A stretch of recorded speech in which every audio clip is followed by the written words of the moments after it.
To one of the big stories we're tracking for you this hour, and that's of the families of the deceased constables who are going to fetch the bodies of their loved ones today from the Pretoria Central Mortuary. Now, afterwards, they will travel to the accident site to perform rituals to bring their spirits home.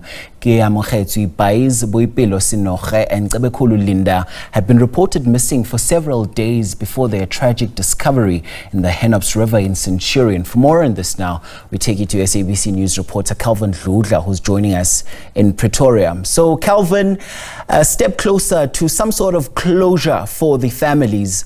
Talk to us about what's happening where you are.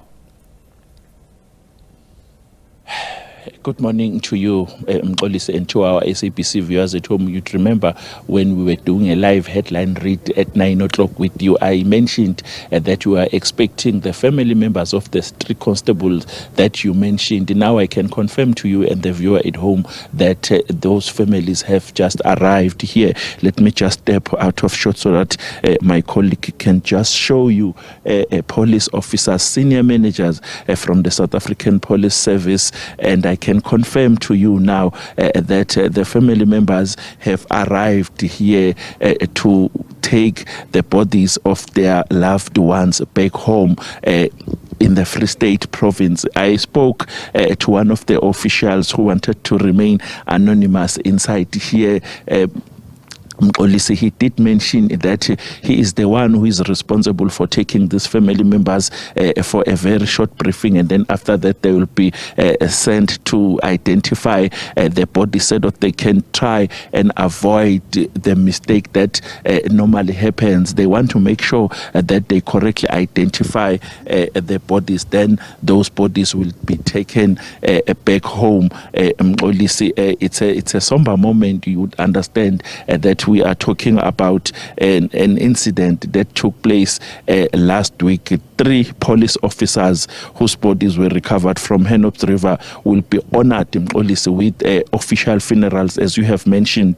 Constable Boipelo Senoge, Constable Cebekhulu Linda and Constable Keamogetswe Buys, they went missing whilst they were traveling from Bloemfontein in the province, in the Free State province, to Limpopo on an assignment, and they will be laid to rest in their hometowns of Bloemfontein and Tabanshu between the 8th and the 10th of this month. It's a sad day for the families today. When we spoke to the security officials, when we wanted to get permission to come here, he did mention that this is a sensitive case, and the officials of this, senior officials from here, they did spoke to security officials that they must make sure that everything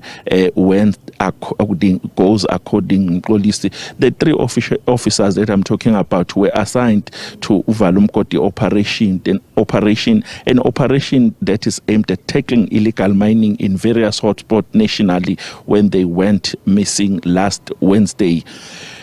An intensive search, you would remember, covering the length and breadth of Free State, Gauteng and Limpopo. After that intensive search, their bodies were discovered in the river.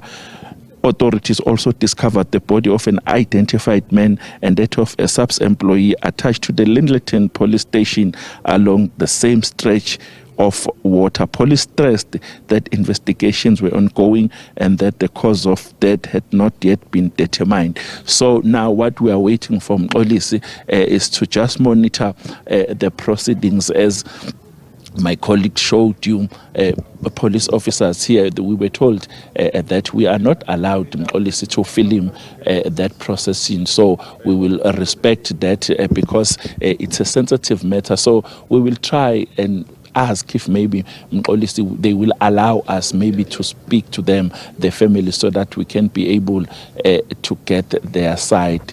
For now, I have to say to you that back to you in studio. And of course, Clavin, I must say that the somber mood is quite palpable, as we listening to you and your report this morning.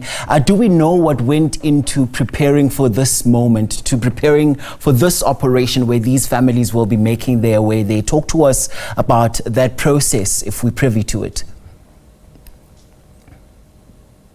Okay, Mxolisi, the information that we have now is that they are coming here to identify the bodies, and some of them are expected, Mxolisi, to perform ritual ceremonies. Then they will be able to take the bodies back home to the Free State province.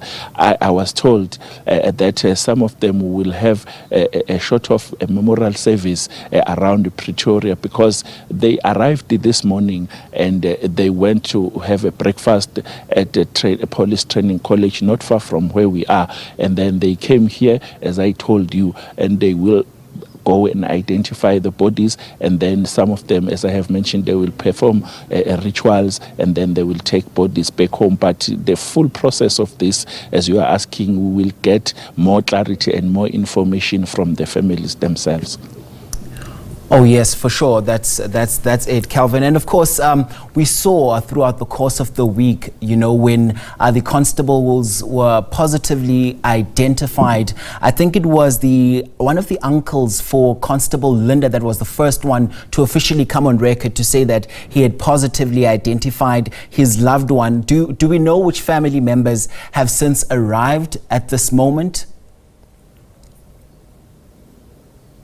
The family member that we can confirm that they have arrived is from the Linda family. The reason why I'm confirming that is because when we arrived here with my colleague at around 6:20, I called him. He did confirm that they are on their way, and then he did confirm to me that they are here. I'm not really sure if they will be able to speak to us after the process, but we will try by all means to speak to them. I will try also to contact other family members so that we can be able to confirm that they are here. But I can tell you, senior managers from the South African Police Service, they did confirm to SABC News that all family members of the 3 constables are here. All eyes and ears definitely on that story. Thanks very much indeed for that update. Clavin Dludla covering that story for us live from the Pretoria and Gauteng, where the families of the deceased constables are going to collect the bodies from the Pretoria Central Mortuary before proceeding to the Hennops River accident site to perform traditional rituals.